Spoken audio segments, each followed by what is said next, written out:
Today we're going to talk about the #1 mistake I see a lot of beginner watercolor artists make. I have made it myself and it almost made me quit watercolors altogether. It's the reason watercolor paintings end up looking like this. You know, just really bad. We're going to talk about what it is, why it happens, and most importantly, how to fix it. Are you ready to take your watercolor up a notch or 10? Let's do it. When we decided to take up watercolors, it looked simple and exciting. It's the kind of medium where you can just make a few blotches and it will be perfect. Plus, you get to play with all the transparencies and whatnot. It is kind of magical. So relaxing, right? So, you get your supplies, you put that brush to paper, and things go horribly wrong. Nothing works out.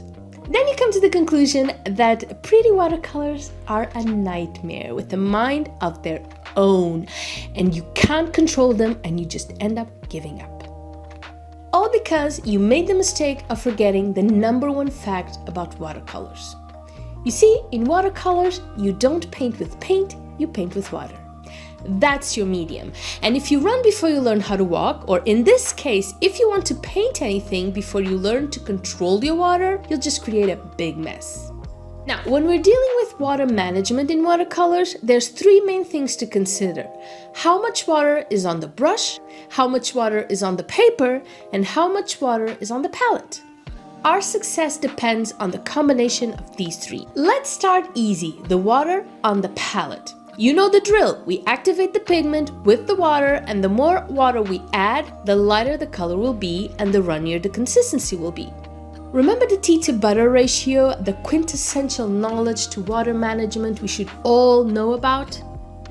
The lighter, more runny consistency gives you a flatter, more even wash, and the thicker the consistency gets, the darker the colors and the harder it will be to spread the paint and make it even, to the point where you may not be able to cover the whole surface.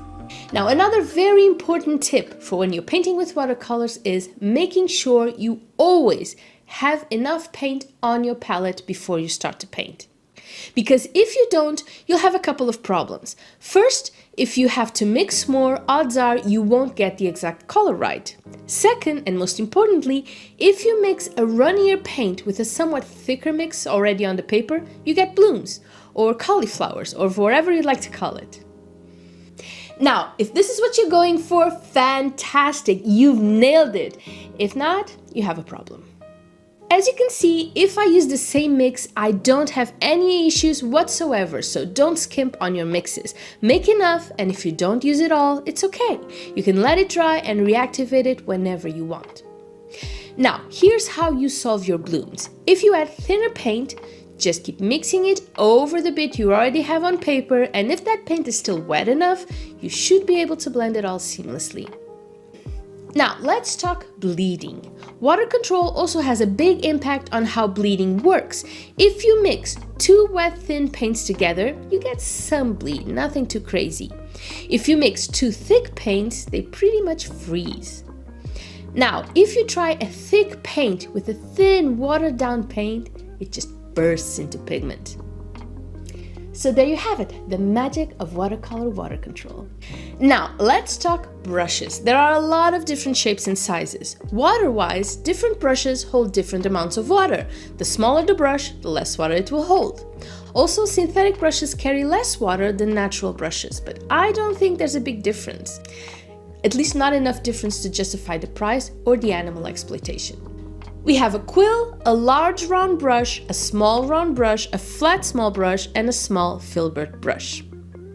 Let's see how each one of these behave. If I'm honest, I usually use round brushes, bigger or smaller, but they're the most versatile to me. We have the mop brush or quill as the larger, most water-absorbing brush first. Other things to know about watercolor brushes. If there's a drip on the end of your brush, you're using too much water, so just blot it real quick before using it. Also, if you dig the whole brush into your water pot, the water from the handle will drip down eventually and overflow your brush with more water than you planned. So just dip the tip of the brush in the water and you should be fine.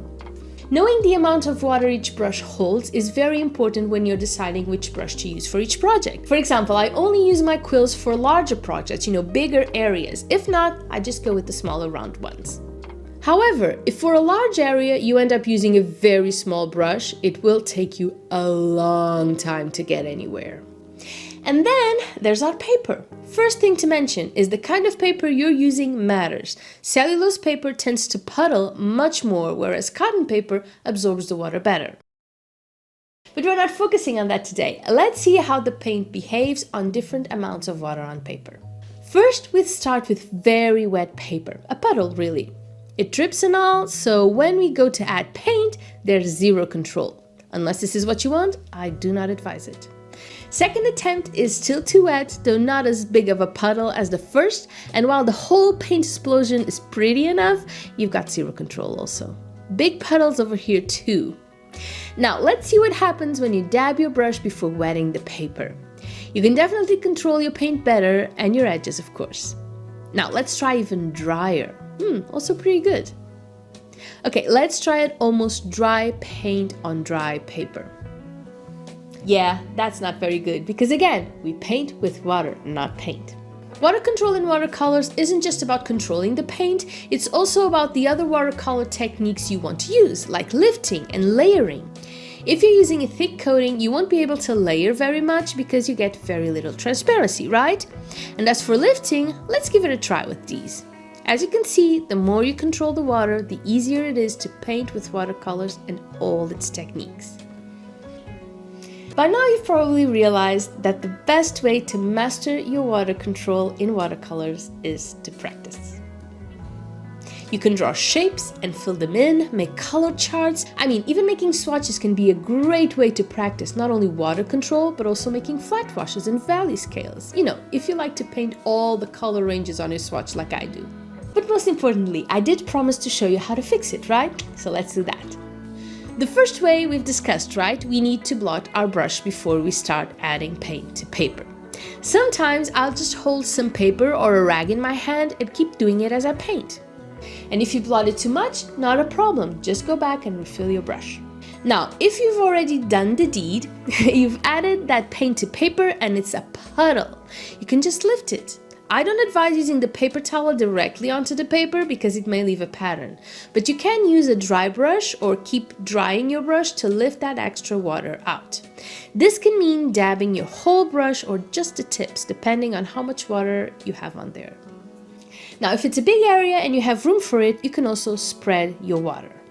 And this happens to me a lot when I use my quill. The first time it touches the paper, it releases way too much water. But that's not a problem. I just take it from there and spread the paint with all the water to the rest of the surface, using a different brush if I have to, if the quill is still too wet, until there are no puddles in sight. And there you have it, the #1 mistake beginner watercolor artists make, fixed in no time as promised. See you soon. Bye bye.